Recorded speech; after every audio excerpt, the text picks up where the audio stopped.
In 2017, we launched our Inspiring Minds campaign, the aim of which is to raise £40 million by 2024, which is the 400th anniversary of our foundation, and that would support 1 in 4 students in the school on a means-tested bursary. The social mobility here is flexible and it's amazing. You really feel like you can just build upon anything. And there are a number of things we were trying to address in taking this initiative. The first one is a problem facing the country, which is around social mobility. I think everyone's pretty clear that social mobility is stagnant, and lots of research suggests that there is a 2-year attainment gap between the brightest pupils from poor backgrounds and the brightest pupils from wealthy backgrounds. And that's something that means a lot to me personally. The bursary is just unbelievable for me because without it I wouldn't have been able to come here to a school that was sort of perfect for my needs, right next to where I lived.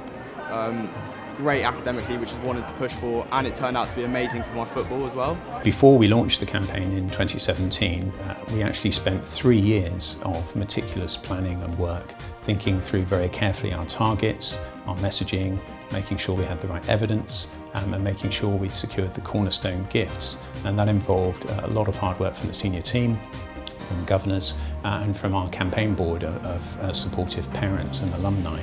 We're hoping that we can share that with other schools to enable them to launch their own campaigns. One of the great things I took away from the experience was that we were a bunch of people from all sorts of backgrounds. And I think it's in many ways prepared me better than in a lot of other places for the outside world. It could have gone either way, and to be going to Latymer Upper and to be privileged to have a bursary was just one of the greatest things of my short 12-year-old life. Just as the Inspiring Minds campaign has enjoyed really great support from our alumni, many of whom were here when we were at Grant Grammar School and benefited from a free place and want to give that opportunity to someone else. What's really interesting is I meet every year with all of our bursary holders, and they write me a letter and they tell me about the things they're doing, the things they're proud of. But always that letter ends with the students saying that when they are able to do so, they want to give that opportunity to someone else. And it really creates a virtuous cycle, or a sort of pay it forward culture.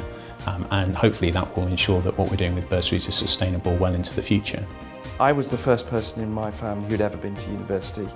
And most people, when they think of someone like me in my position, would absolutely jump to the opposite conclusion. But it's really important that people understand that whatever background you're from, you do have the opportunities to A, succeed in life, and B, make a profound difference in whatever field you choose to be involved in. I'm pleased to say that there were 98 students on bursaries in 2012. Next year there'll be over 200. So in a space of 5 years of the campaign, we've already more than doubled the number of students in the school on bursaries. I think if people don't get those chances, we're going to live in a much poorer society, full stop. It brings in the brightest and the best and hopefully gives them a future. So if you can give education to someone who wouldn't have got a good education otherwise, that's a fantastic investment.